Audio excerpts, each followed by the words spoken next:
certaines personnes. Ça, il y avait des missionnaires chrétiens qui étaient mandatés pour désislamiser beaucoup de personnes, notamment dans la région d'où je viens, le Kivu.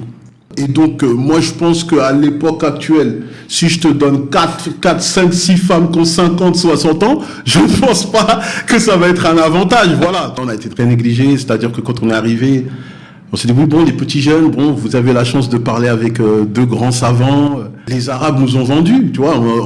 On jette ça, on jette ces sobriquets très fortement. C'est la fougue de la jeunesse parce que c'était dans une église, hein. Il s'est converti dans une église. Les Mexicains ne savent pas qu'il y a une religion qui s'appelle l'islam. Et c'est pour ça qu'il faut faire extrêmement attention de ne pas regarder les choses anciennes à la lumière de notre époque actuelle. Voilà. Par exemple, il y a même des Noirs qui avaient des esclaves arabes. Quand je dis ça, les gens vont les yeux comme ça.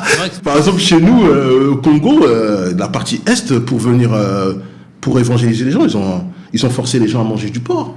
Bonjour à tous, bienvenue chez les anciens. Aujourd'hui, un invité spécial que vous connaissez très bien. Il est déjà passé avec nous précédemment. Donc, on était resté un peu sur notre fin. D'ailleurs, vous nous l'avez fait remarquer. Et là, on veut rentrer un peu plus dans le détail de sa vie, surtout sur le côté interreligieux.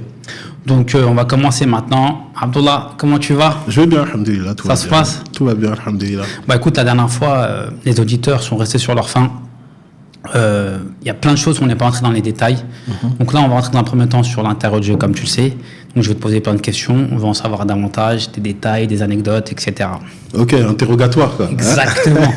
Y a pas de sous la torture. Ok, d'accord.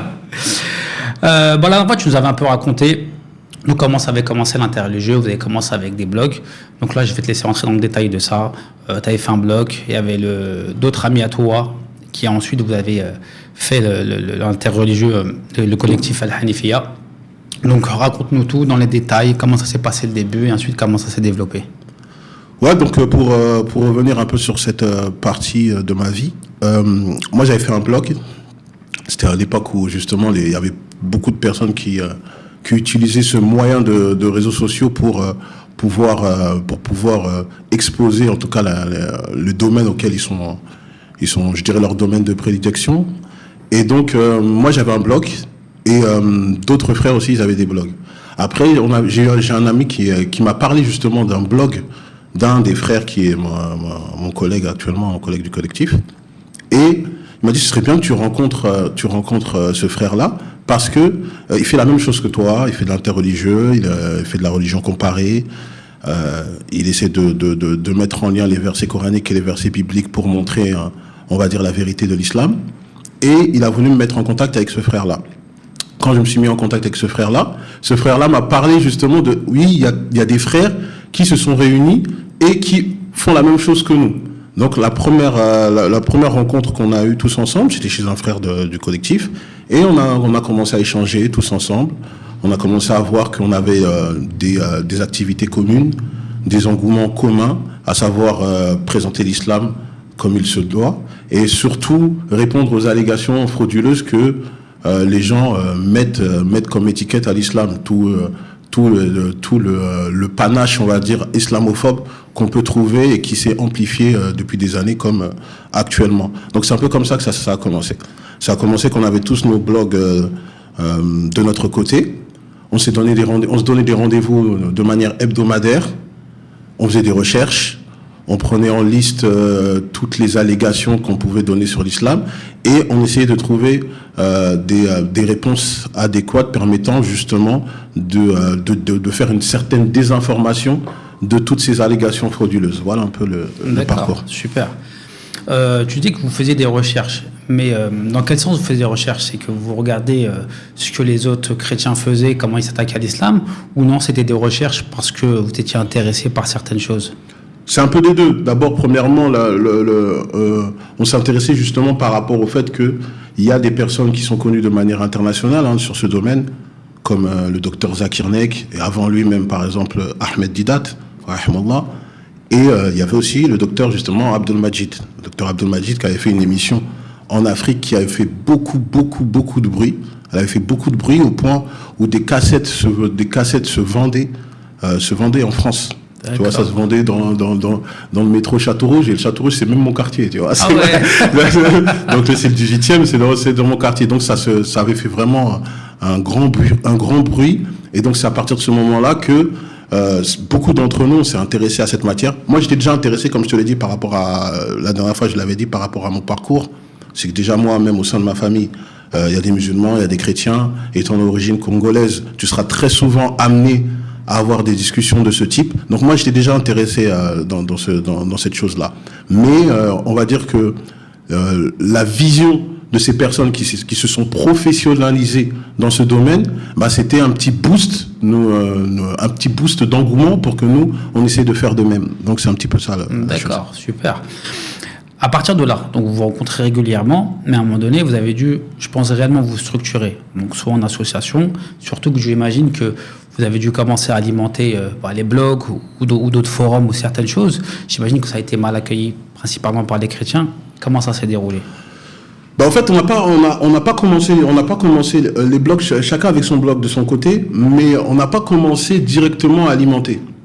D'abord, en premier lieu, on a voulu justement, comme tu le dis, se structurer, c'est-à-dire échanger les idées. Tu vois, c'est assez flou, parce que ce qui est particulier dans le domaine de l'interreligieux, c'est pas comme tu vois dans les sciences islamiques. Dans les sciences islamiques, il y a des usul, il y a des règles, il y a toute une démarche qui est déjà bien établie par les anciens. Tu commences par ci, tu finis par là.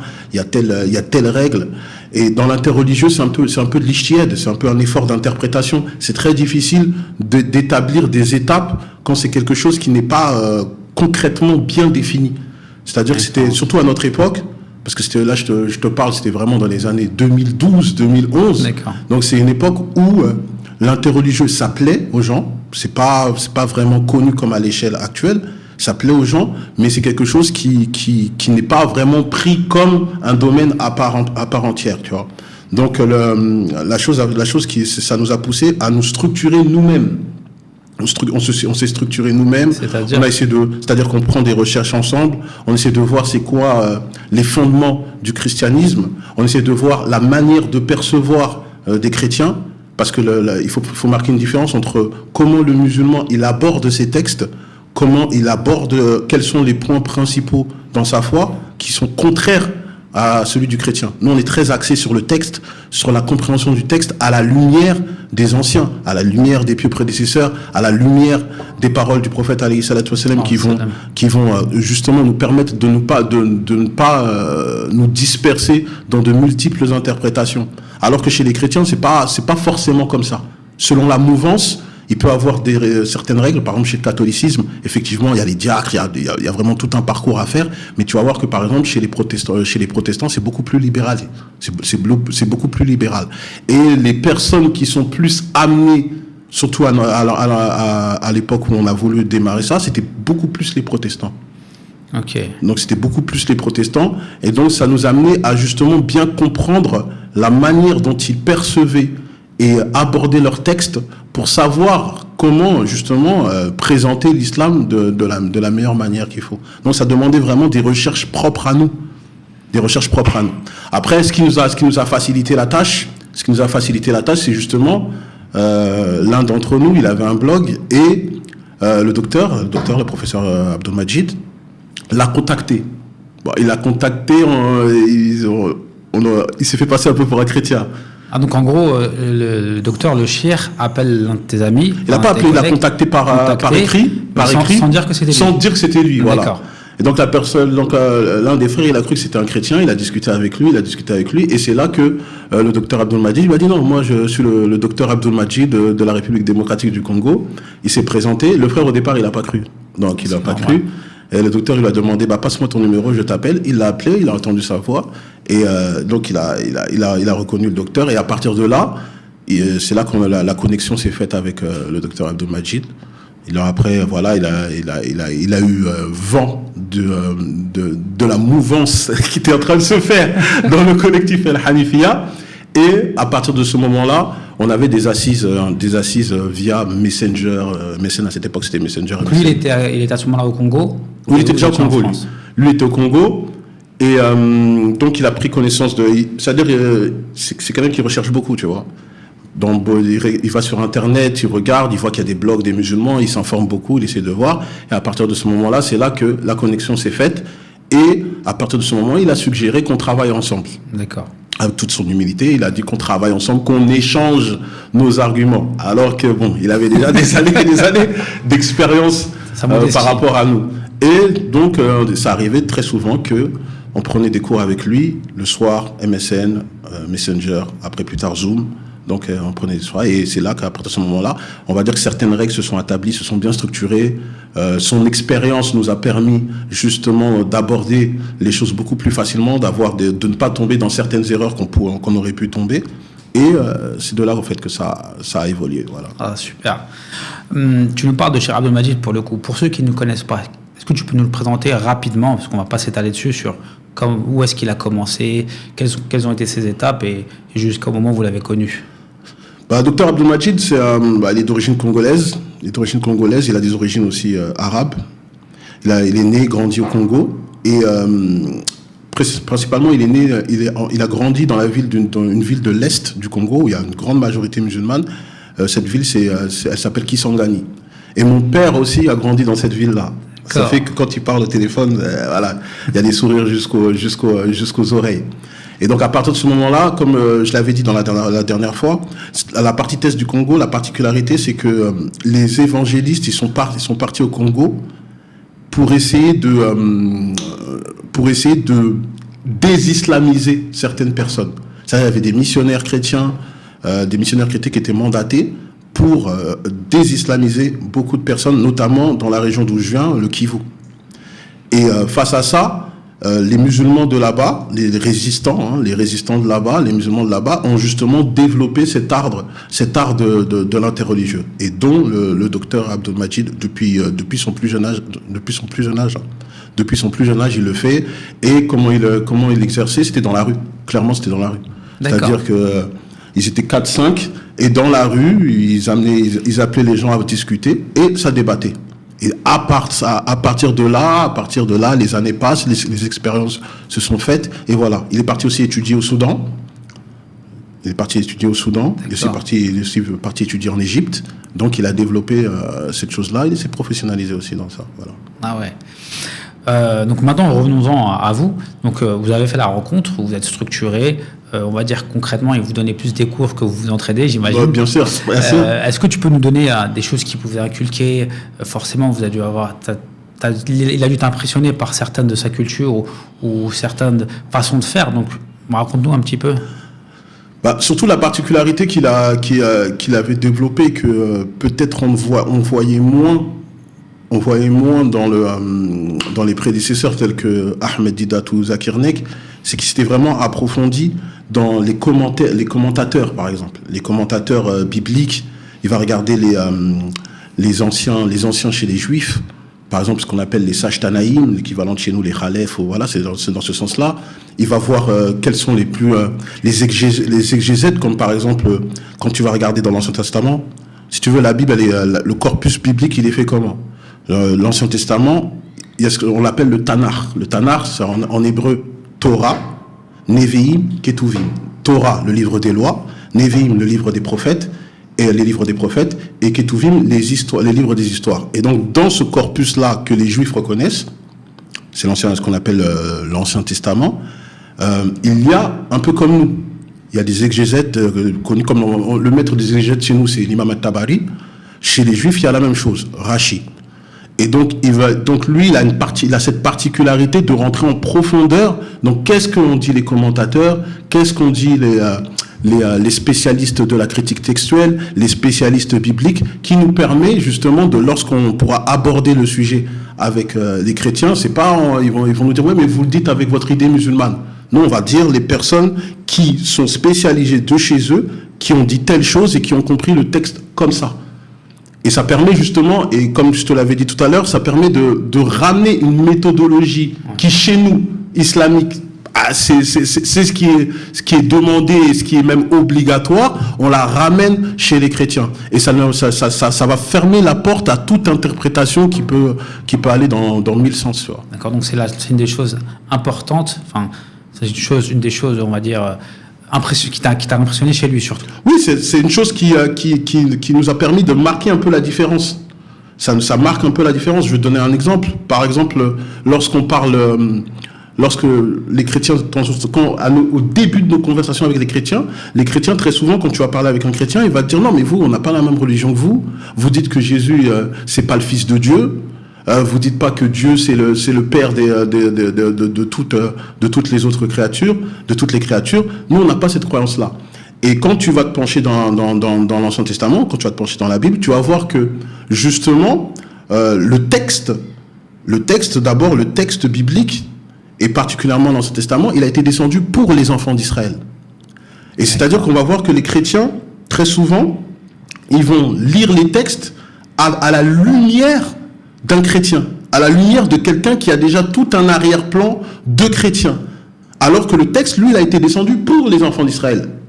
C'est pour la compréhension des enfants d'Israël, comment les enfants d'Israël le perçoivent. Et les enfants d'Israël n'ont jamais eu une perception que Dieu serait le Père de manière littérale ou qu'ils seraient les fils de Dieu de manière littérale. Et il y a énormément de textes qui le prouvent. Par exemple, quand on va dans Psaume 82:6, on aurait dit que Dieu aurait dit aux enfants d'Israël, vous êtes tous des dieux, vous êtes tous des fils du Très-Haut. Cependant, vous mourrez comme des hommes.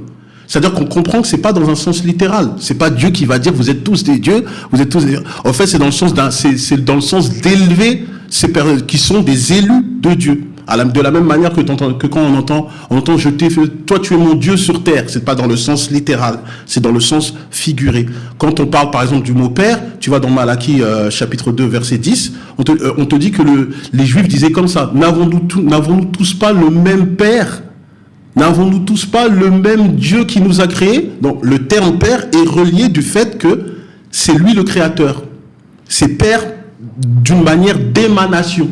Pas d'une manière d'engendrer. Et là, on rejoint la pensée islamique. Sauf que nous, les musulmans, justement, comme on est la religion qui enlève toute ambiguïté, on rejette non seulement la forme figurée et la forme littérale pour ne pas qu'on tombe justement dans l'erreur que nos voisins chrétiens sont tombés. Est-ce que tu vois la chose? C'est un exemple comme ça. Quand, par exemple, on dit le Fils de Dieu, Jésus serait le Fils de Dieu, très souvent, tu vas parler avec un chrétien, il pense que c'est dans le sens littéral. Or, lorsque tu vas dans la Bible, par exemple, Jésus lui-même, dans Matthieu chapitre 5, il dit quoi? Il dit « Heureux sont ceux qui procurent la paix, ils seront appelés fils de Dieu ». Donc on comprend que c'est dans un sens figuré. Et tu vois, c'est des exemples comme ça que lorsque tu vas discuter avec un chrétien, tu vas lui expliciter qu'est-ce que le texte a voulu réellement dire. Et après, tu vas lui dire, et justement, pour ne pas qu'on tombe dans l'erreur où tu es tombé, l'islam est venu rejeter tout ça. Le terme de fils, que ce soit d'une manière figurée ou littérale, par exemple, quand tu vas dans Surat At-Tawbah au verset 30, exemple. Donc, tu vois, c'est plus dans un contexte comme ça qu'on va rentrer dans un comparatif et vraiment un exégèse biblique, hein, si on parle franchement, un exégèse biblique, voilà. Voilà. Donc à partir de là, donc je vois que vous avez une certaine structure. Maintenant, vous faites des débats. Vous avez fait des débats interreligieux. Est-ce que c'était juste après ou non, il y a eu du temps qui s'est passé? S'il y a eu du temps qui s'est passé, qu'est-ce qui s'est passé? Non, on s'est quand même préparé avant. On s'est beaucoup préparé avant. Après, le premier débat religieux que j'ai fait, je me rappelle, c'était dans le 16e et c'était avec 2 savants chrétiens. Quand je dis savant, je dis réellement savant chrétien, dans le sens qu'il y en avait un qui s'appelle Michael Langlois, et qui, au fait, c'était un spécialiste des manuscrits de la mer morte. C'est-à-dire que les manuscrits de la mer morte, c'est des manuscrits qu'on a trouvés de la Bible, et dont 4 personnes dans le monde peuvent toucher. Et lui fait partie de ces 4 personnes. Ah ouais, d'accord. Voilà. Donc c'est quelqu'un c'est une tête, quoi, dans le christianisme. C'est une tête, franchement, c'est une tête. Un grand savant. Un grand savant à ce niveau-là. Et on a débattu avec lui et aussi avec Henri Blocher aussi, c'est une tête dans la mouvance protestantisme, où lorsqu'on prend une Bible, de temps en temps, on peut voir son nom, qui figure parmi les gens qui ont participé à la composition du livre. Donc on a débattu avec ces personnes-là. Dans le process, c'est notre premier débat. Notre premier débat officiel. C'est-à-dire qu'on faisait des débats peut-être de manière beaucoup plus restreint, dans le sens que des chrétiens peuvent venir nous voir, on se donne rendez-vous, que ce soit dans un McDo, ou que ce soit quelque part, et on discute. Mais là, le vrai débat officiel, c'était avec ces 2 personnes-là. Et il y avait même une chaîne de télé, hein. Il y avait France 2, France 4, j'ai oublié. Mais il y avait une chaîne ça a été retransmis? Il y a des extraits qui ont été retransmis. Et bon, comme tu connais les médias, hein, il y a eu des coups de scratch. Mais oui. Ça a été retranscrit, ça a été des petits passages qui ont été retranscrits. Et la particularité de ce débat, c'est qu'on a été très très négligé au départ. D'accord. Ouais, on a été très négligé, c'est-à-dire que quand on est arrivé, on s'est dit, oui, bon, les petits jeunes, bon, vous avez la chance de parler avec deux grands savants. Bon, ça va mal se passer pour vous, mais on est tout de cœur avec vous. Bon, on a été très très négligé. On a été très très négligé. Alors, vous étiez bien préparé, j'imagine. On était bien préparé. C'est la fougue de la jeunesse, premier débat. Voilà, ça s'est très bien passé. Alhamdoulilah, ça s'est très bien passé. Après, on nous a moins négligé, justement. On nous a moins négligé. On a ramené justement aussi cette méthodologie islamique qui est de références de tête, prendre les références de tête, les citer par cœur. Et c'est à partir de ce moment-là que, on va dire que ça a pris quand même une grande ampleur. Parce qu'on a été quand même les précurseurs. Pour être honnête, ici en France... Ça n'existait pas encore en France à ce moment-là? En France, ça n'existait pas. Je pense qu'on a été les précurseurs. Personne ne l'a fait de cette manière-là, c'est-à-dire structuré, d'avoir un réel collectif. Et ça, je te parle de ça, c'était en 2013, si je ne me trompe pas. Et donc, d'avoir un réel collectif organisé avec un groupe de personnes qui se sont, entre guillemets, spécialisées dans ce domaine-là. Donc, ça a été on est les précurseurs.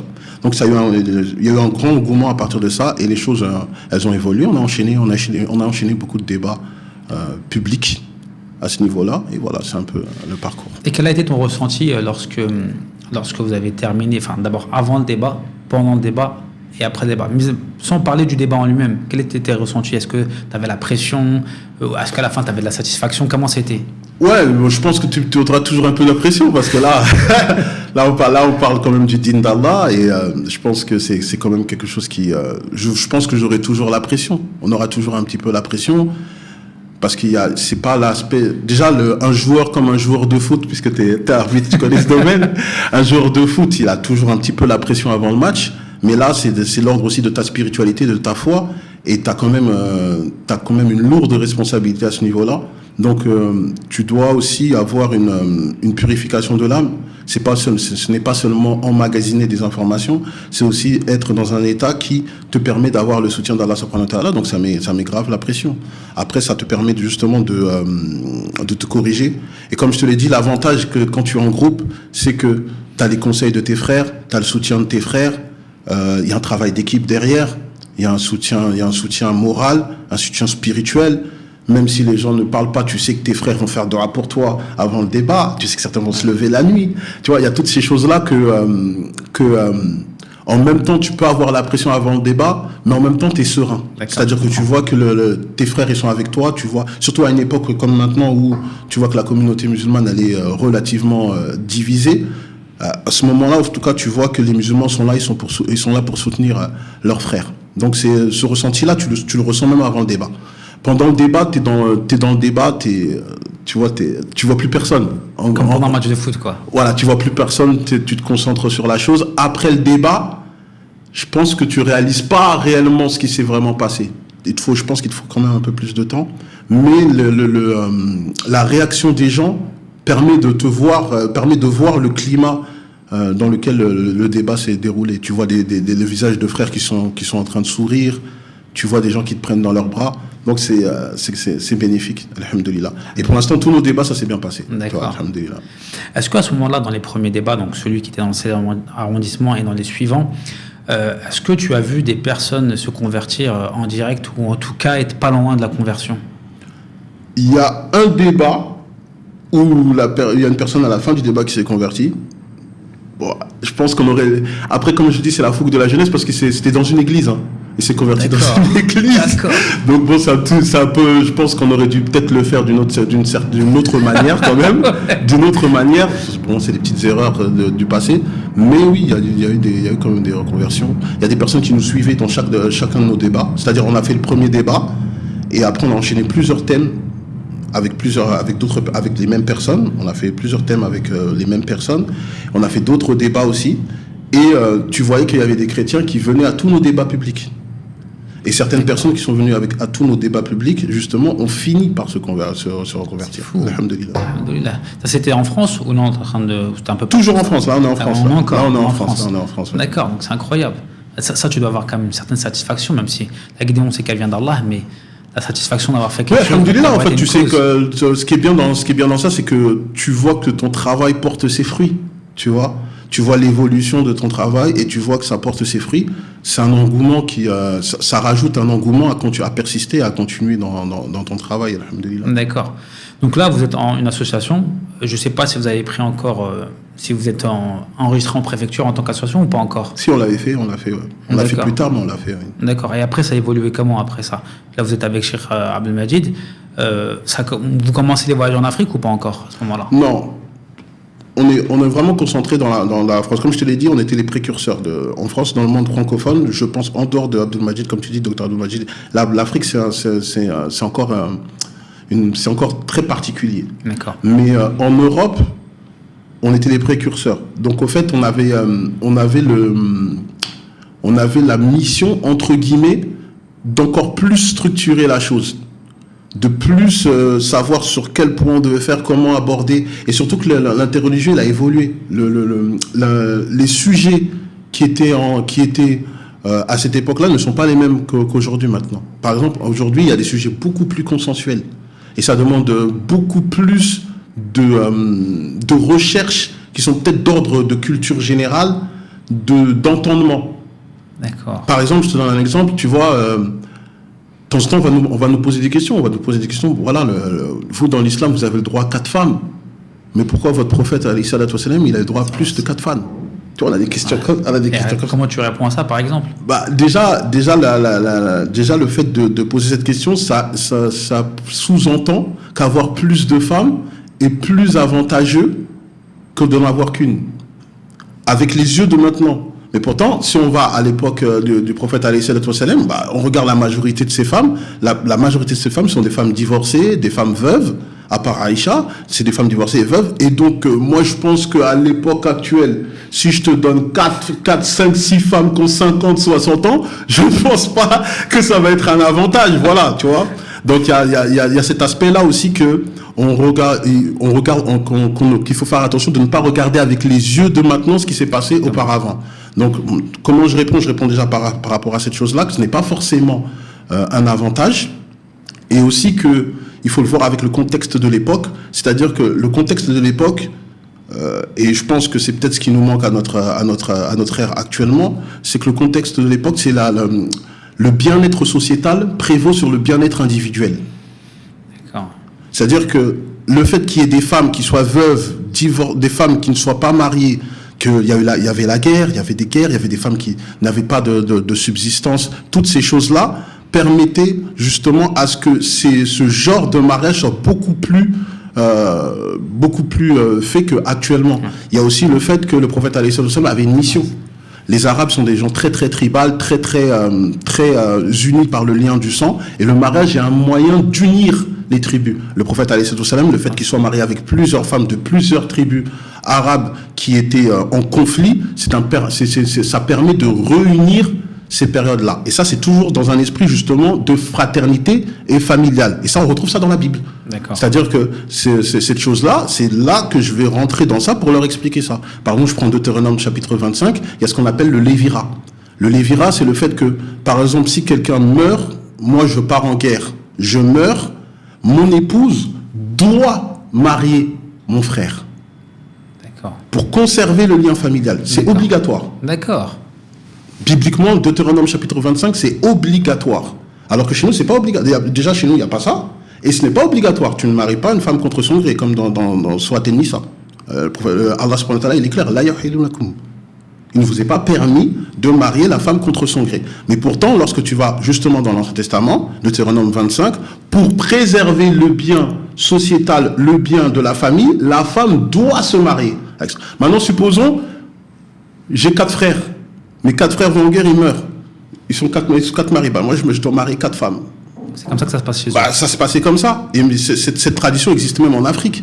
Donc maintenant, je marie 4 femmes, je me retrouve avec 5 femmes, et puis on se retrouve en 2024, et on se rappelle qu'Abdullah avait 5 femmes, on dit, il aimait vraiment trop les femmes, celui-là.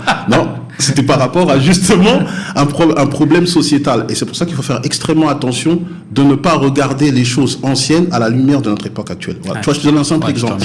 Et tu vois, et là, ça prouve bien que l'interreligieux il demande d'aborder les choses d'une manière beaucoup plus, beaucoup plus consensuelle. Tu dois regarder sous différents angles que peut-être on n'a pas l'habitude de le faire dans la communauté musulmane. Voilà. D'accord. Hyper intéressant. Franchement, c'est magnifique. Tu nous dis que juste avant de parler de ça, que tu tournais en Europe. Ça veut dire que tu n'étais pas qu'en France. Comment ça se passait? Non, pour l'instant, on n'était qu'en France. Hein. Juste après. En France, je suis déjà parti. Parce que bon, moi, je suis un vagabond. Je t'avoue ça, je suis déjà parti dans d'autres coins que la France, mais c'est plus pour les particuliers. C'est-à-dire que, par exemple, quelqu'un qui contacte le collectif, il aimerait discuter. J'ai déjà eu une famille qui m'a contacté, qui aurait aimé parler avec moi. Et moi, j'ai pris mon train, je suis parti jusqu'en Belgique. Et j'ai discuté avec eux. Tu vois, j'ai discuté avec eux, alhamdoulilah. Après, la famille, elle s'est convertie. Alhamdoulilah, elle s'est convertie. Et donc, voilà, je suis déjà parti aussi en Suisse.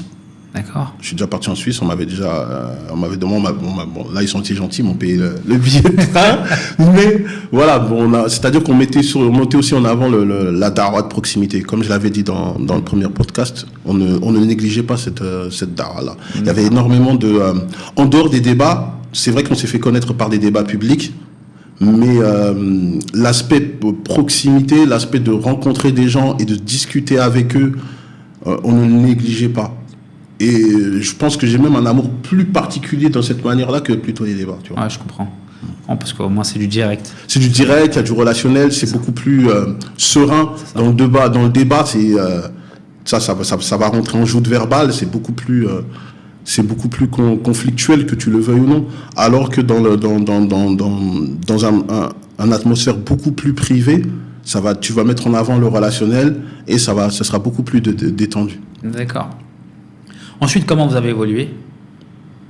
Après, c'est l'expérience. Hein. Après, maintenant, c'est prendre l'expérience, essayer de voir les problèmes qui se posent à nous.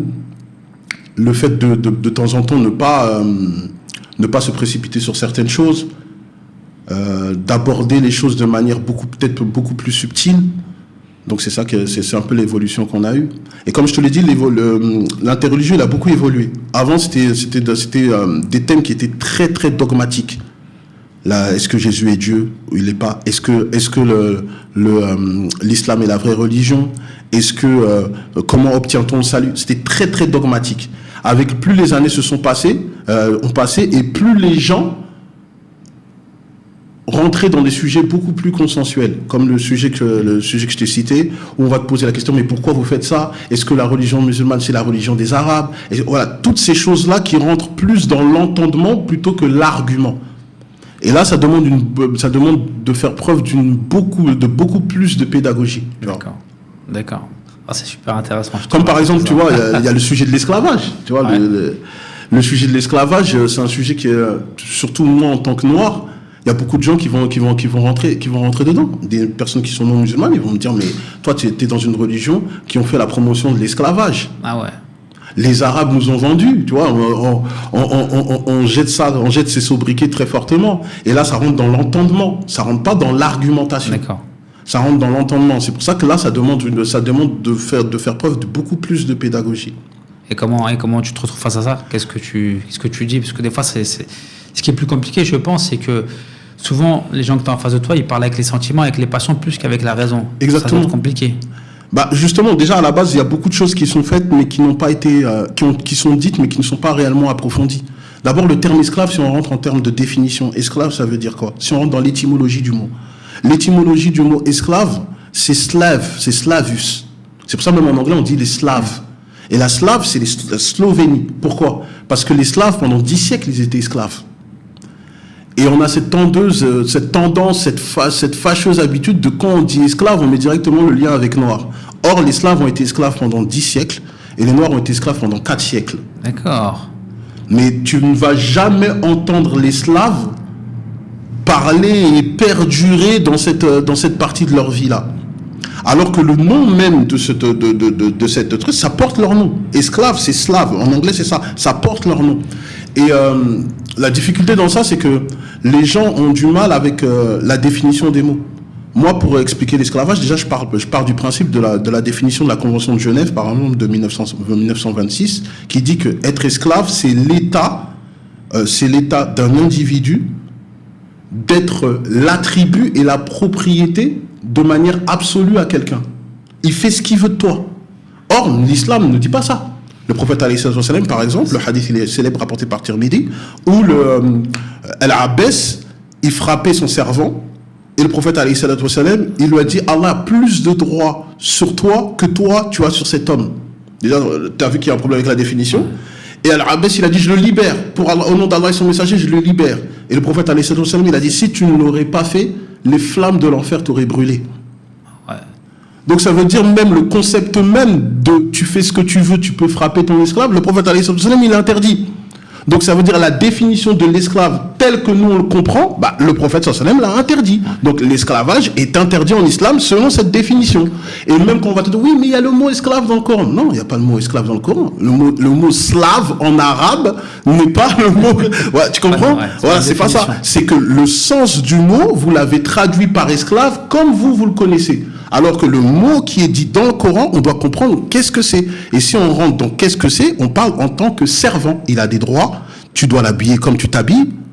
S'il veut sa libération et qu'il demande il demande sa libération, tu mets peut-être même selon certains madhaïb obligé de lui donner ta zakat. Moi, j'ai jamais vu un maître qui doit donner sa zakat à son esclave, tu vois. Ouais. Et donc, c'est plein de choses comme ça qui te demandent vraiment de rentrer dans un aspect très, très, très pédagogique, sociologique, de rentrer dans l'étymologie des mots. Et c'est des défis que peut-être on n'avait pas du tout au début.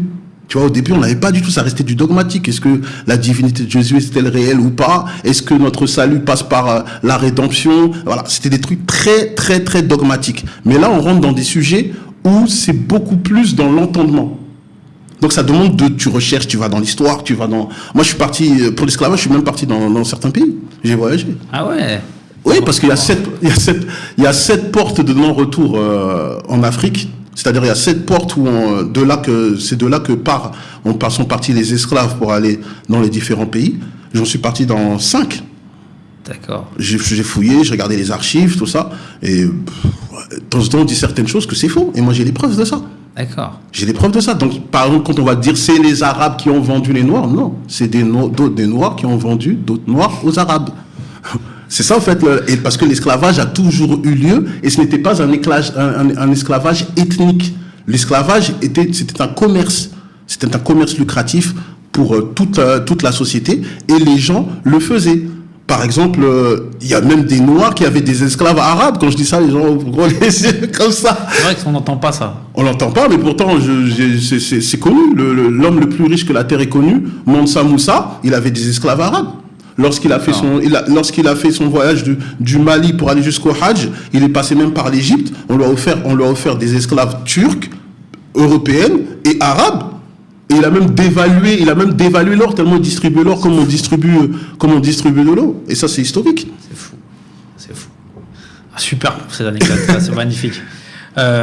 Sauf s'il y a d'autres choses entre-temps, on va ouvrir la page Afrique. Parce que, sauf dis-moi si dans l'ordre chronologique, on va ouvrir la page Afrique. J'imagine que de retourner sur la terre de tes ancêtres, surtout avec cette casquette-là d'homme interreligieux qui appelle les gens à l'islam, ça doit être quelque chose de particulier. Raconte, moi je dirais d'abord tes premiers voyages. Est-ce que tu as connu rapidement, on va dire physiquement, Cheikh Abdel Majid? Je te donne la parole. J'étais déjà parti en Afrique, parce que je partais quand même en Afrique. Mais si tu veux, dans le cadre de l'interreligieux, effectivement, oui, le premier voyage que j'ai fait, quand je suis parti à Kinshasa, j'ai rencontré le Shir, Dr Abdel Majid, et après on est parti à l'Est. Tu vois, on est parti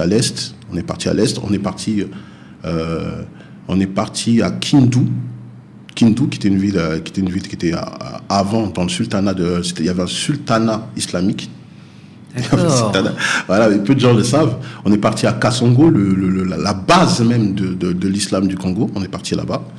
Et c'est vrai que c'est particulier parce que c'est revenir à mes origines et en même temps c'est découvrir des choses historiques que peut-être on n'était pas trop au courant, tu vois. D'accord. Parce que moi, ma grand-mère, elle est issue de là-bas. Ma grand-mère paternelle, elle est issue de la ville même qui est le fief de l'islam. Et donc, le fait d'aller là-bas, de parler avec les gens, et en plus, quand je suis parti en Afrique, j'étais déjà un peu, entre guillemets, médiatisé là-bas. C'est-à-dire que tu voyais des sourires reconnaissants, des gens Vous voyez sur YouTube, par exemple? Oui, il y a certaines vidéos, certains extraits de nos passages là-bas, oui. Oui, il y a ça. Donc, c'est le premier voyage, c'était particulier, dans le sens que c'est un retour aux sources.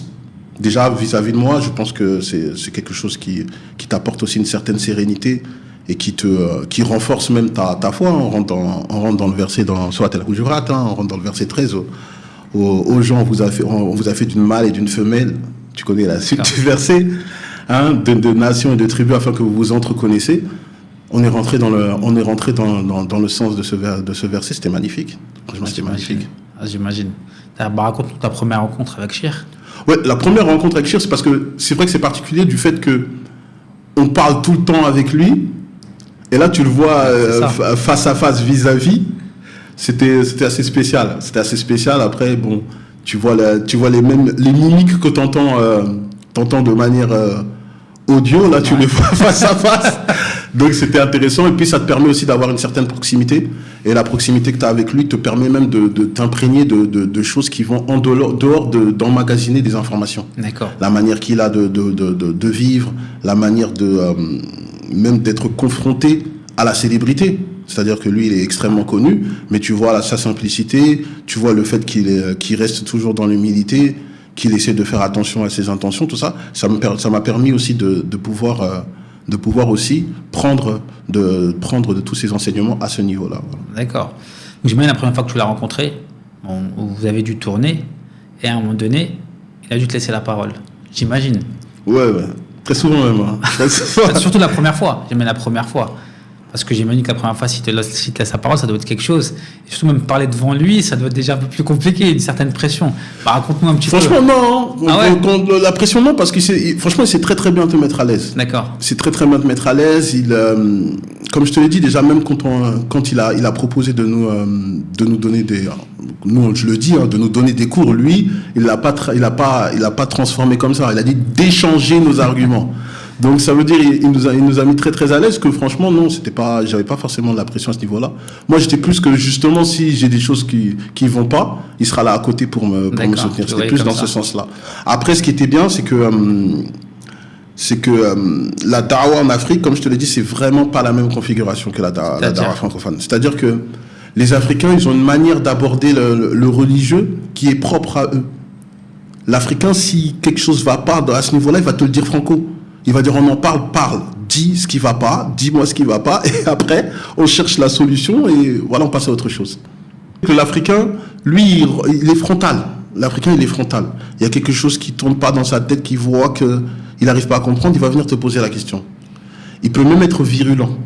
D'accord. Il peut même être virulent, et c'est à toi d'avoir un self-control à ce niveau-là. Le fait de savoir détendre l'atmosphère, le fait de ne pas perdre contrôle à ce niveau-là. Parce que en Afrique, ils sont très émotifs. Et la place du religieux, elle a une part vraiment conséquente dans la vie de l'Africain. Donc le fait que toi tu vas te confronter à ce qui pour lui est sacré, et qui rentre même dans l'ordre traditionnel. Très souvent, les Africains, lorsqu'ils ont une religion, pour eux c'est traditionnel, c'est la religion de mes ancêtres. Ouais. Et voilà. Donc toi, tu dois avoir aussi un self-control et savoir comment aborder selon l'endroit où tu es. Par exemple, quand tu vas parler à un Congolais, tu vas pas parler de la même manière que quand tu vas parler à un Ivoirien. Quand tu vas parler à un Malgache, tu vas pas parler de la même manière que quand tu vas parler à un Congolais. Moi, par exemple, quand j'étais au Cap-Vert, mais là, il n'y avait pas de docteur avec moi, quand je suis parti au Cap-Vert, il y a un Cap-Verdien, et il voulait limite arriver aux mains. Pourquoi ça? Les arguments, il n'arrivait pas avec les arguments. Au fait, il me disait quelque chose, et à chaque fois que je lui disais non, regarde dans la Bible, c'est ça, il fronçait les sourcils, et ses narines commençaient à être gonflées. Moi, je me suis dit, oh, c'est pas bon. Non, à un moment, il a fermé le livre, il a dit, hey, toi, tu viens ici pour nous troubler, pourquoi? Et je voyais, il voulait presque arriver aux mains. D'accord. Et comment tu réagis face à ça? Moi, je l'ai détendu, au fait. J'ai dit, bon, il y a la rue, il y a le religieux. Viens, on reste dans le religieux. Je dis, il y a la rue, ça peut se chamailler, mais ça va rien résoudre à ce problème-là. Là, on vient, on discute tranquillement. D'accord. Après, je lui ai donné un verset biblique qui allait dans ce sens-là. Il s'est détendu, et après, on a continué à parler. Après, je l'ai invité à manger. Tu vois, je l'ai invité à manger. On a mangé une fois. Il a dit, bon, il s'est excusé après. Excuse-moi de m'être emporté. Le lendemain, je l'ai revu. On a discuté d'un autre sujet. Et avant que je parte, il s'est converti. Waouh, magnifique. Ouais, passer de ça à ça, c'est incroyable. Ouais, voilà, mais parce que moi, j'ai pas voulu réagir en émotivité. Et c'est là le défi des choses. Le défi des choses, c'est que tu peux arriver sur des vrais islamophobes, des personnes qui peuvent insulter Allah et son messager. On a déjà eu un débat public où la personne, elle manquait de respect clairement à Allah et son messager. Au point où même, il y a un frère de la salle, il s'est levé, il a commencé à... voilà, il est parti, il était dans les nerfs, et il a été étonné du calme qu'on avait. Parce que nous, on avait de quoi répondre, et de manière argumentaire, de pouvoir, entre guillemets, clouer le bec de cet islamophobe. Et donc, c'est lui qui perd des contrôles. Et par exemple, dans le débat, de temps en temps, moi, j'utilise même cette chose-là. Le fait que lui perd de la... Pour moi, c'est du manque de noblesse. On est en train de discuter de religieux, et toi, tu rentres dans l'agressivité. Moi, par ce moyen-là, je l'ai titillé justement pour pointer cette faiblesse-là, et il a été totalement déstabilisé dans le débat. Donc j'ai joué de ça. La rhétorique de Abdullah. Comment ? C'est ta rhétorique. Oui, c'est la rhétorique. Bon, voilà, maintenant, parce que, alhamdoulilah, toi, tu sais, ta foi, elle est ferme. Ta foi, elle est ferme. Tu sais que le prophète, alayhi salatu wassalam, on l'a traité de sorcier, on l'a traité de glouton, on l'a traité de tous les noms. Il est resté calme et il est resté focus sur la mission qu'il avait. Alors, nous, on essaie de suivre les traces de notre bien-aimé, alayhi salatu wassalam, et voilà. Et après, on voit que ça tire ses fruits. Donc, alhamdoulilah. Ça permet justement d'avoir une force de caractère, d'avoir un self-control, et chose qui est totalement demandée en islam. Donc, alhamdoulilah. Alhamdoulilah. Tu disais tout à l'heure que la da'wa en France, en Europe en général, est différente de celle d'Afrique. Donc j'imagine que, comme tu disais aussi précédemment, Cheikh Abdul Majid faisait des débats dans la rue. Ça a dû t'arriver. Plusieurs fois. Donc raconte, et tu as dû avoir certaines anecdotes. Plusieurs fois, trop de fois. De temps en temps même, on m'arrête. C'est-à-dire, il y a certaines personnes qui m'arrêtent. Toi, je t'ai vu à la télé. Parce que comme je passais à la chaîne nationale là-bas. On va en parler de ça, t'inquiète pas. Ok, donc au fait, on doit tout dire ici. Là. On doit tout dire. Bah, de temps en temps, on t'arrête. C'est-à-dire, même si tu dis j'ai pas le temps, je dois voir quelqu'un, non, il va t'arrêter, lui. Lui, il tient, il dit tu pars pas, on va discuter.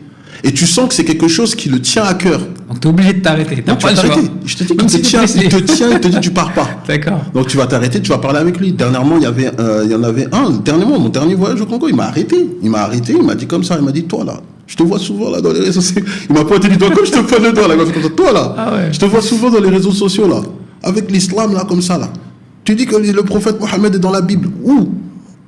Moi je vois pas. J'ai lu la Bible 20 ans, je vois pas. Tu vois, et là maintenant, et c'est là que je te dis que c'est un défi qui est peut-être qui te pousse à aborder les choses différemment. Un musulman, lorsqu'il va dans la mosquée, il s'assoit, il est là pour être réceptif au discours de l'imam ou du prédicateur. Nous, notre discours, très souvent, quand tu parles à quelqu'un, tu dois le convaincre. Tu dois démontrer. C'est totalement différent. C'est une approche qui est beaucoup plus difficile parce que de temps en temps, tu dois cerner le profil de la personne. Comme tu l'as dit tout à l'heure, c'est une personne peut-être que tu dois être axé sur son émotionnel. D'autres, tu dois être axé beaucoup plus sur le texte. Donc c'est beaucoup plus subtil sur certains points.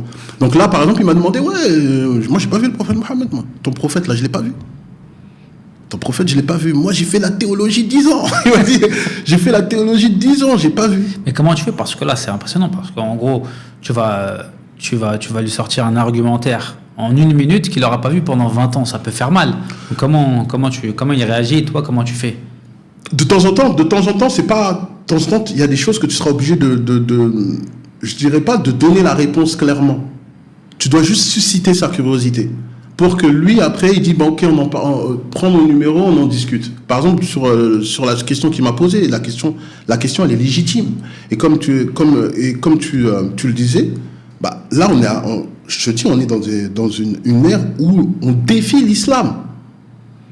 Là, on est vraiment à une époque où on défie l'islam. Ça veut dire on va prendre Surat As-Saf, on va te dire, voilà, dans votre livre, c'est dit que le prophète Mohammed est mentionné dans la Torah. Montre-moi, tu fais comme... Montre-moi, c'est-à-dire, le Coran dit ça. Il a menti, le Coran a menti. Montre-moi. Et là, tu es obligé de le faire. D'accord. Parce que là, maintenant, c'est la crédibilité coranique. Et c'est là que ça te pousse à faire beaucoup plus de recherches. Pour donner la réponse, par exemple, à ça, il y a beaucoup de réponses qu'on pourrait donner, mais nous, dans le collectif, on s'est vraiment surtout focalisé sur un passage dans la Bible qui s'appelle, c'est dans Genèse chapitre 17, verset 20. C'est quand Abraham, justement, il a eu Hajar, et que Ismaïl, lorsqu'il était, Hajar était au désert avec Ismaïl, lorsqu'il était pour Ismaël, un ange est venu. Et le passage nous dit quoi? À l'égard d'Ismaël, je le bénirai et je ferai de lui une grande nation à l'infini. Et donc c'est une prophétie qu'il est en train de donner. D'accord. Et moi je lui ai posé la question, elle est où cette prophétie dans la Bible? Que de Ismaïl, il va arriver une nation de Dieu jusqu'à l'infini. Dis-moi, elle est où? Et tu vois, il était là, je sais pas, il faut que je fasse mes recherches. Tu vois, il a commencé à me dire, il faut que je fasse mes recherches. J'ai dit, ok, prends mon numéro, et après on se voit. Et quand on s'est vu, il m'a dit, j'ai pas trouvé. Moi, je dis, moi j'ai trouvé. J'ai dit, moi j'ai trouvé. Moi j'ai trouvé. Et je ne suis pas le seul à l'avoir trouvé. Les Juifs, certains Juifs aussi l'ont trouvé. Il me dit, comment ça? Je lui ai dit, lorsqu'on parle de Genèse dans Ismaël jusqu'à l'infini, si tu veux, dans la Torah, et c'est là que je reviens justement à la méthodologie que je t'avais dit que le professeur Dr Abdelmajid il a beaucoup insisté, ça a été vraiment sa méthodologie. Si tu veux, dans la Torah, les Juifs, ils ont ce qu'on appelle le jardin de la connaissance. On appelle ça le Pardès. D'accord. C'est-à-dire que c'est une manière de lire la Torah à 4 niveaux. La première, la lettre P, on appelle ça le pshat, c'est-à-dire c'est la lecture littérale. Mm-hmm. Après, il y a le R, c'est-à-dire le reste, la lettre reste, ça veut dire le remez, ça c'est l'allusion. C'est-à-dire que tu lis la Torah avec un niveau d'allusion. D'accord. Après, il y a le dresh, le dalet, plutôt la lettre dalet, et c'est le drash, ça veut dire que tu le fais avec de l'interprétation. Tu lis le texte avec de l'interprétation. Et le dernier niveau, le S, le samek, c'est le sod, c'est-à-dire qu'on appelle ça l'interprétation mystique ou cachée de la Torah. Et donc il y a les spécialistes juifs, pour ce passage-là, certains, ils ont fait quoi? Ils ont pris 2 niveaux, à savoir l'allusion et l'interprétation. Et dans l'allusion et l'interprétation, il y a une règle dans l'interprétation, il y a 32 règles, je suis un peu technique, hein, excuse-moi, c'est pour ça que je t'ai dit que je devais... Voilà, il y a 32 règles, dont il y en a une, ça s'appelle la gematria, c'est-à-dire de lire le texte avec des chiffres. Tu vois, quand on entend par exemple 666, ça représente le diable, avec Apocalypse, avec Néron dans Apocalypse 13, voilà. Ça veut dire que tu t'interprètes le texte avec la numérologie, des chiffres. Le passage dans Genèse 17-20, on te dit, à l'égard d'Ismaël, je le bénirai jusqu'à l'infini. Le mot infini en hébreu, c'est biméod méod. Biméod méod en hébreu, la valeur numérique, elle est 92. Et quand tu prends le mot Mohammed en hébreu, la valeur numérique, c'est 92. Ouais. C'est-à-dire qu'au fait, quand on te dit à l'égard de Ismaël, je le bénirai et je ferai de lui une grande nation jusqu'à l'infini, c'est je ferai de lui une grande nation, la nation du prophète Mohammed, tu vois. Donc moi je lui ai expliqué ça. Et ça tu ne pouvais pas le faire en 1 minute. Ouais. Tu vois, comme tu vois dans la rue, tu ne peux pas le faire en 1 minute. Donc j'ai juste suscité sa curiosité pour qu'après on puisse avoir un rendez-vous et qu'on puisse discuter calmement dedans. Et là je lui ai dit, et cette manière de percevoir ce verset, ce n'est pas moi qui l'ai inventé. Les Juifs du Yémen l'ont fait, et c'est de là que beaucoup de Juifs du Yémen se sont convertis à l'islam. Ouais, c'est fou.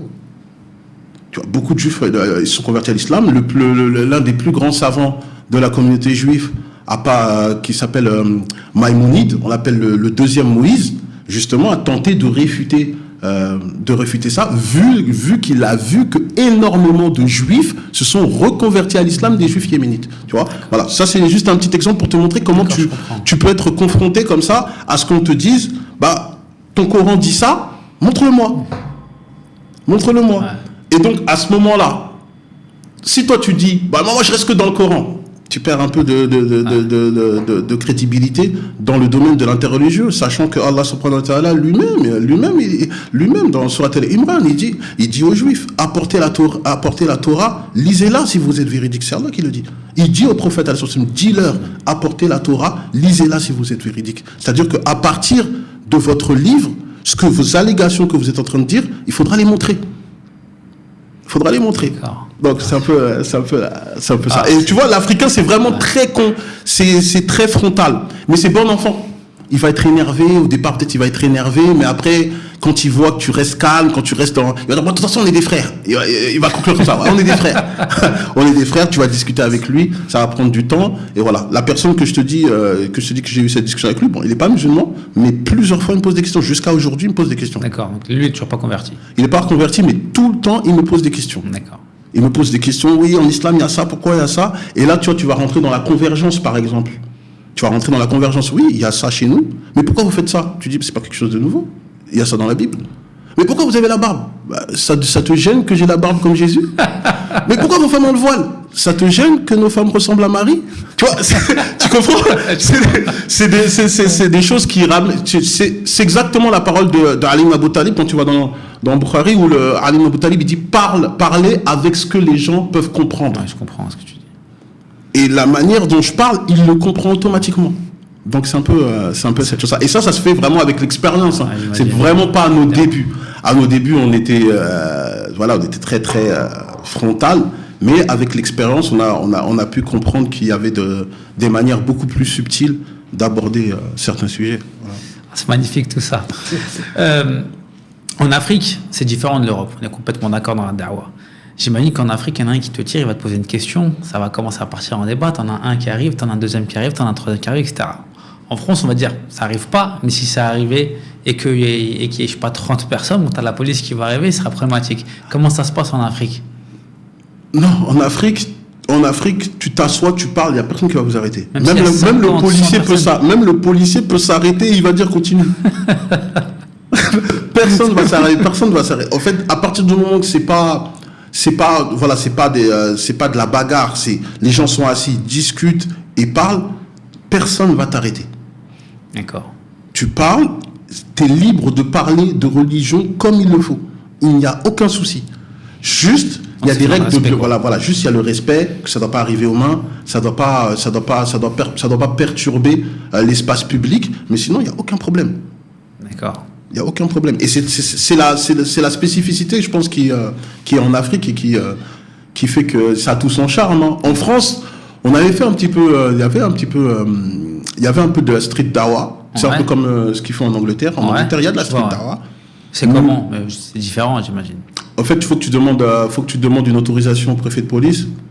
Avant, il la donnée. On l'a fait 3-4 fois, mais maintenant, il la donne plus du tout. Hein. Clairement, il la donne plus. Et même, je pense que les débats publics, comme on les faisait avant, ça va être un petit peu compliqué, vu le climat un petit peu tendu qui se passe en France. C'est aussi du fait que la France, dans son histoire aussi, justement, elle a toujours eu une vision assez particulière avec le religieux. Les Anglais sont beaucoup plus religieux. C'est-à-dire que les Anglais, il y a moins de problèmes à ce niveau-là. Alors que si on regarde l'histoire de la France, la France a voulu justement séparer l'Église de l'État. Donc c'est ce qui fait que c'est un petit peu plus complexe. Voilà. Donc tout à l'heure, tu nous en as parlé, je t'ai coupé, je t'ai dit qu'on va en parler après. On va en parler maintenant. Comment tu passes tu fais une dawa de proximité à la chaîne nationale au Congo? Franchement, je peux même pas te dire. Hein. Je pense on t'a appelé à un moment donné. À un moment donné, il y a quelqu'un qui t'a vu quelque part, soit sur Internet, soit dans la rue, etc. Et qui t'a dit bon, toi, faut que tu viennes nous voir. Comment on t'a contacté? Comment ça s'est passé? Pourquoi toi? Pourquoi pas un autre collectif? Dis-nous tout. Non, après moi, c'est mon pays. Je pense que le fait que je passe. Je pense que le fait que je passe à la télé, bon, je suis passé aussi dans d'autres, je te dis c'est mon pays, mais je suis passé aussi en Côte d'Ivoire et au Burkina Faso. Bon, mais la chose c'est que je pense que déjà le fait que lorsque je vais en Afrique, je viens pas avec un esprit colon. D'accord. Ça veut dire on va très souvent dire oui c'est l'enfant du pays qui est rentré. Comme je l'avais dit à mon premier podcast, moi je vais là où il y a la guerre, je fais des actions humanitaires. j'ai certains contacts pour faire des forages un peu partout en Afrique. J'en ai fait au Burkina Faso, au Bénin. Et cet esprit beaucoup plus fraternel, voilà, je suis votre frère, on est toujours dans un esprit fraternité, je viens partager avec vous, fait que il me donne un peu là, entre guillemets, une crédibilité. Je pense que c'est plus dans ça. Et aussi le fait aussi que je sois aussi l'élève de Dr Abdelmajid. Donc je pense que ça a aussi beaucoup de poids à ce niveau-là. Et ouais, c'est par rapport à ça que certains vont m'inviter. On m'a invité de France, on m'appelle pour m'inviter au Mexique. On m'a invité jusqu'au Mexique. Ah ouais? Ouais, au Mexique, on m'a invité. C'est des frères maliens qui m'avaient invité au Mexique. Ils m'avaient dit qu'il y avait pas il y avait des coins où ils ne savaient pas qu'il y avait une religion qui s'appelait l'islam. D'accord. Et comme ils regardaient nos vidéos, ils m'ont contacté, ils m'ont dit voilà, nous on est dans un coin. Les Mexicains ne savent pas qu'il y a une religion qui s'appelle l'islam. Pas très loin de nous, il y a une communauté mexicaine juive, c'est des juifs, mais tu leur parles, ils ne savent pas, quand je te dis ils ne savent pas qu'il y a une religion qui s'appelle l'islam. C'est fou. Et c'est là que ces frères, ils m'ont invité à aller au Mexique pour faire da'wah. Et quand on contacte pour la télé, c'est pour parler de quoi concrètement? C'est toujours du religieux. Hein. Mais tu peux parler comme tu veux, on te laisse totalement la parole, parce que la télé, on te laisse totalement la parole, mais tu connais déjà les codes. Les codes, il y a certaines choses que tu vas pas aborder. Tu sais comment aborder les choses. C'est-à-dire que comme tu es familiarisé au public et autour de toi, tu sais comment aborder certaines choses. Et par exemple, tu vois, en Afrique, il y a beaucoup d'émissions religieuses. Il y a des chaînes totalement religieuses. C'est comme si tu me dis... nous, on a TF1, France 2, France 3. Il y a une chaîne qui est religieuse. Il y a une chaîne qui est chrétienne. Il y a une chaîne qui est musulmane. Au Congo, dans la chaîne nationale, les publicités, c'est des chants chrétiens. D'accord. C'est-à-dire que le religieux, il est extrêmement visible et incorporé dans la communauté congolaise. Et le fait que les musulmans, maintenant, prennent un poids, ils ont un poids, justement, avec les réseaux sociaux, le fait que la partie Est avant elle était méconnue, mais les gens de l'Est c'est des commerçants, il y a beaucoup de facteurs qui font que les musulmans sont plus visibles, alors on leur donne la parole dans la chaîne nationale. Après la communauté musulmane, comme ils regardent beaucoup, ils sont très à la mode, ils sont très branchés dans les réseaux sociaux, ils me donnent une certaine crédibilité. Donc c'est ces personnes-là qui vont dire voilà, on a contacté la personne de la chaîne nationale, il faut que tu viennes parler. Voilà, c'est dans ce sens-là. C'est très très simple et c'est très très bon enfant, tu vois. C'est fou. Et en Côte d'Ivoire, c'était le même principe? Côte d'Ivoire, Côte d'Ivoire, on nous attend même. Ah ouais, à ce moment-là. Côte d'Ivoire, c'est parce que l'interreligieux en Côte d'Ivoire, il s'est développé par le biais justement de l'expérience de Dr Abdelmajid et la nôtre. C'est-à-dire que beaucoup de frères ivoiriens, ils ont commencé après nous avoir vus. D'accord. C'est pour ça que même quand je vais en Côte d'Ivoire, de temps en temps, tu vois, on t'appelle professeur, moi ça me fait bizarre, mais ils vont dire oustaz, mais toi tu dis, ouais, bon, ouais, même je suis un élève, ils me disent oustaz, bon, tu vois, et ils vont te dire, ouais, on a commencé avec vous. D'accord. On vous regardait, on a commencé avec vous, tu vois. Et bon, c'est là que tu vas voir, on va te donner une certaine reconnaissance, une certaine légitimité. On va te donner aussi beaucoup d'amour, tu vois. On va te donner beaucoup d'amour et la place, comme je te l'ai dit, la sacralité, en fait, la sacralité religieuse en Afrique, elle est très particulière. D'accord. Elle est très particulière dans le sens que quelqu'un qui est voué à la da'wah, qui est voué à la mission d'élever la parole d'Allah, tu touches pas. Tu touches pas. Nous, tu vois, en France, en Europe, on a beaucoup, ouais, il parle pourquoi lui. Tu vois, on a beaucoup de, ouais, mais il s'est pris pour qui? On a cet esprit très, c'est français. En vérité, c'est français, on est les râleurs, on est connus pour ça. Alors que l'Africain, il va prendre la place au religieux. Il peut avoir certaines exagérations, mais d'un autre cas, au fait, c'est la sacralité de ce que toi, tu vas lui transmettre. Je te donne un exemple. Quand j'étais parti au Hajj, je suis parti rendre visite à un shir ivoirien. Quand je suis rentré dans l'hôtel, les mamans m'ont vu, les mamans se sont levées. D'accord. Et moi, au départ, j'ai pas compris pourquoi elles se sont levées. J'ai dit, non, asseyez-vous, qu'est-ce qui se passe? Et elle me dit, non, c'est parce que, non, on sait, on a vu tes vidéos, on a appris beaucoup. Et pourtant, c'est des mamans. Ouais. Elles sont plus vieilles que moi. Donc, elles me donnent le respect, non pas pour ma personne, mais pour le travail que je fais. Tu vois? c'est quand même bon que tu vois que la personne, elle arrive à mettre une sacralité dans tout ce qui touche le religieux, surtout à une époque que quand tu vas voir ici quand tu vas voir en Europe, c'est le contraire. On scrolle, on regarde des dourous comme si on regarde une série, tu vois, c'est pas la même chose du tout. C'est différent. C'est totalement différent. C'est vrai. Tu parlais du Mexique. Et le Mexique, c'est spécial. Enfin, quand je dis c'est spécial, c'est différent plutôt par rapport à l'Afrique, surtout. Je sais pas si tu parles espagnol. Non, du tout. Comment j'ai pris allemand en deuxième langue, mais dès que j'ai mon bac, j'ai enlevé ça de ma tête, moi. Tu vois, je sais pas pourquoi j'ai fait ça. Et comment tu fais arriver là-bas? Non, en fait, quand je suis parti là-bas, je parlais en français et les Maliens ils traduisaient en espagnol. D'accord. C'est compliqué parce que tu ressens pas directement l'échange ou non, ça va? Non, ça va, ça allait. Hein. Franchement, ça allait. Les Maliens, les frères maliens, là, je leur passe un grand salam. Ils ont vraiment m'ont mis grave à l'aise. Et les Mexicains, ils ont aussi il y a des similitudes que tu vois aussi avec les Africains. Tu sais, le fait de bien accueillir l'étranger, l'inviter. Tu sais, ils sont touchés que toi, tu traverses, tu prends l'avion pour venir leur parler. D'accord. Tu vois, ils sont dit, assis-toi, t'es venu pour nous parler de Dieu, t'as fait le voyage pour venir nous parler de Dieu, c'est un honneur, assis-toi. Il y a beaucoup de choses comme ça que dans le relationnel humain, ça enlève la barrière de la langue, tu vois. Ça enlève la barrière de la langue. Donc, moi, je parlais, les frères, ils traduisaient. Et alhamdoulilah, ça s'est très bien passé, hein. Ça s'est très bien passé, il y a eu 47 reconvertis. Alhamdoulilah. Ah ouais. En combien de temps? J'ai fait 10 jours là-bas. Allahu Akbar, magnifique. J'ai fait 10 jours là-bas. Incroyable. J'ai fait 10 jours là-bas. C'est fou. C'est fou. Aujourd'hui, où est-ce que vous en êtes dans vos projets, que ce soit tes projets personnels à travers l'interreligieux et vos projets avec le collectif? Alors, nos projets dans l'interreligion, déjà avec le collectif, on continue nos vidéos, toujours dans notre chaîne, on continue nos vidéos, contenu. Là, en ce moment, on est justement par rapport à, tu vois, tout ce qui est conflit actuel dans le monde, le conflit Gaza, Soudan, tout ça. On essaie de ramener aussi un esprit théologique là-dedans. D'enlever aussi certaines allégations qui sont dites dans les médias qui peuvent être totalement fausses. Donc on est dedans.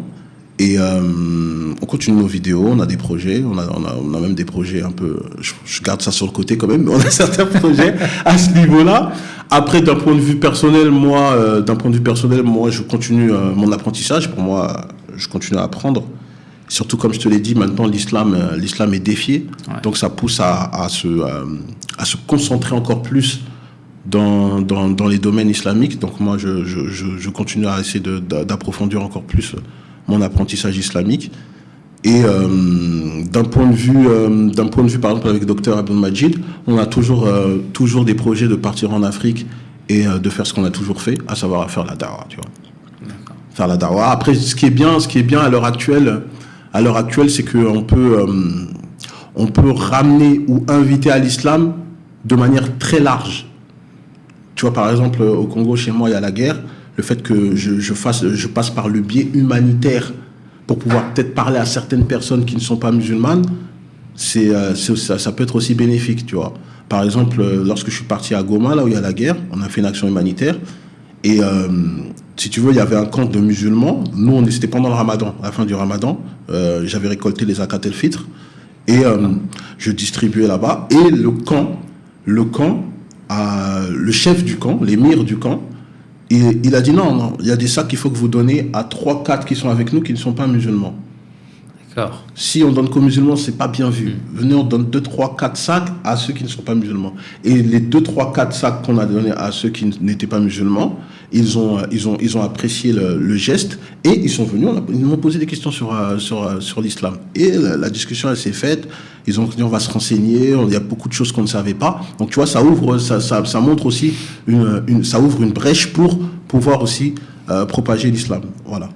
Alors, c'est beau. En fait, quand on voit l'histoire, tu fais un peu comme certains ont fait pour évangéliser l'Afrique, en fait. Il y en a qui venaient avec donner des sadaqat. Ouais, mais si tu regardes l'histoire aussi, les évangélistes, ils ont été un peu sanguinaires aussi. Hein. Par exemple, chez nous, au Congo, la partie Est, pour évangéliser les gens, ils ont forcé les gens à manger du porc. D'accord. Ah ouais. Ils ont dit, si tu veux être scolarisé, il faut que tu sors de l'islam et tu deviens chrétien. Il y avait des coins dans certaines villes. C'est comme si, je sais pas, t'es à Alger et il y a des coins de Alger où l'Algérien n'a pas le droit d'aller.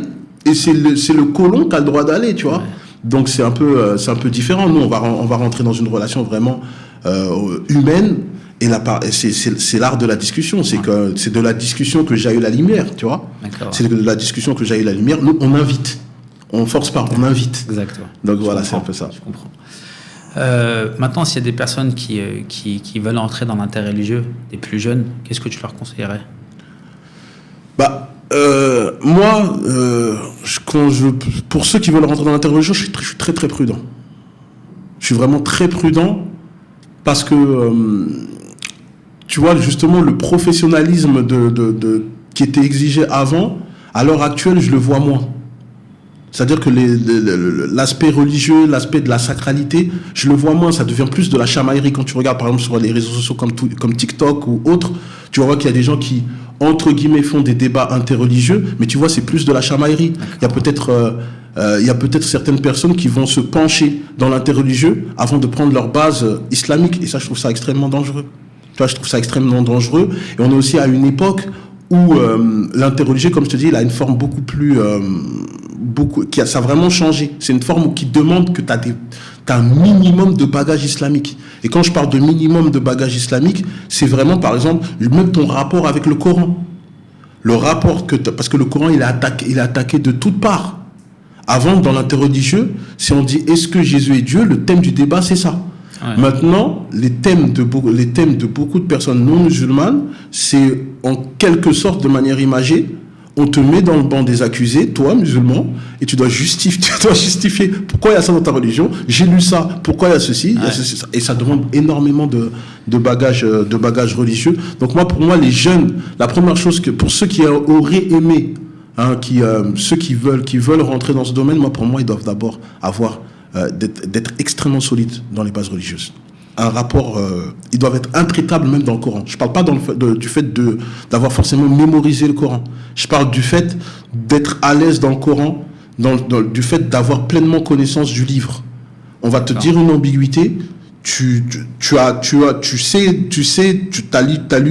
lu les exégèses, tu as lu le tafsir, tu as des bases que la personne ne peut pas te surprendre. Il y aura toujours certaines choses que tu peux entendre que tu n'as jamais entendues, ça c'est tout à fait normal, mais pas en termes de base. Tu dois avoir tes bases. D'accord. Et c'est pour ça que moi je suis vraiment très exigeant à ce niveau-là. Il y a certaines erreurs que peut-être nous-mêmes on a faites qu'on va pas demander à nos petits frères de faire la même chose. Tu vois. À nos petits frères de faire la même chose. Et là on est à une ère où vraiment le musulman il a un défi. Le musulman il a un défi. Et même en dehors de l'interreligieux, comme tu dis, le musulman lambda qui vit en Europe, maintenant on est à une époque où on pose des questions aux musulmans. Tu dis que l'islam c'est la religion, la vraie religion, faut le prouver. Ouais. Est-ce que c'est un slogan ou est-ce que c'est un slogan que vous dites tous ou es-tu capable de le prouver?